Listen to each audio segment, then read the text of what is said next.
The giant blows the seeds into the air. The moment the seed comes into contact with water, it began to unfurl wildly. In an instant, 4 massive vines burst through the ground. The giants have been starving for thousands of years. They can't wait to taste human flesh again. As the horn sounds, the giant army launches an all-out charge. They come diving down the vines. Jack is the first to spot this horrifying scene, but it's too late to run. Before the king can even react, the giants are already closing in from behind. Fortunately, the vines block their path, buying them a slim chance to survive. At this moment, the castle receives the alarm as well. The soldiers immediately pour oil into the moat, then ready their flaming arrows and brace for attack. Once the king reaches the castle, the general gives the order, and the oil on the water ignites instantly. But just as the soldiers are about to raise the drawbridge, they realize Jack has been left outside. As the drawbridge starts to rise, Jack, riding his white horse, makes a mighty leap. Though he makes it into the castle, he also lets the 2-headed giant climb onto the drawbridge. At this critical moment, the general immediately orders his men to fire arrows. The 2-headed giant loses his grip and plunges straight into the inferno. But what no one expects is that the 2-headed giant doesn't burn to death.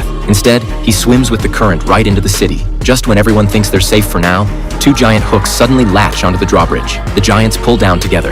Against such overwhelming force, humans don't stand a chance. Seeing the soldiers putting up such fierce resistance to speed up the siege, the giants set trees ablaze and hurl them into the city like madmen. The entire castle instantly becomes a raging inferno. As the giants are about to break through, Jack quickly leads the princess toward the secret passage. But nobody expects that the 2-headed giant bursts up through the sewers, catching the 2 trying to escape. They race up to the 2nd floor, but the giant still manages to grab the princess. At this critical moment, Jack grabs a giant axe and strikes at the giant. But he forgets the creature has 2 heads. Both of them end up in the giant's clutches. Just as they're about to be devoured, Jack suddenly remembers the magic bean in his necklace. He seizes the chance to throw it into the giant's mouth. The magic bean travels down the esophagus into the giant's stomach. The moment it touches moisture, excruciating pain strikes instantly. Even though the 2-headed giant clutches his throat desperately, it still can't stop the magic bean from growing wildly. Meanwhile, the giants outside have breached the final line of defense. Watching the giants closing in step by step, the soldiers are completely helpless. Just as the general prepares for a desperate last stand, the giants suddenly drop their weapons and obediently kneel before the humans. As everyone turns to look back, they discover that Jack has already defeated the 2-headed giant and obtained the magic crown. With one command from Jack, all the giants retreat back to the top of the clouds.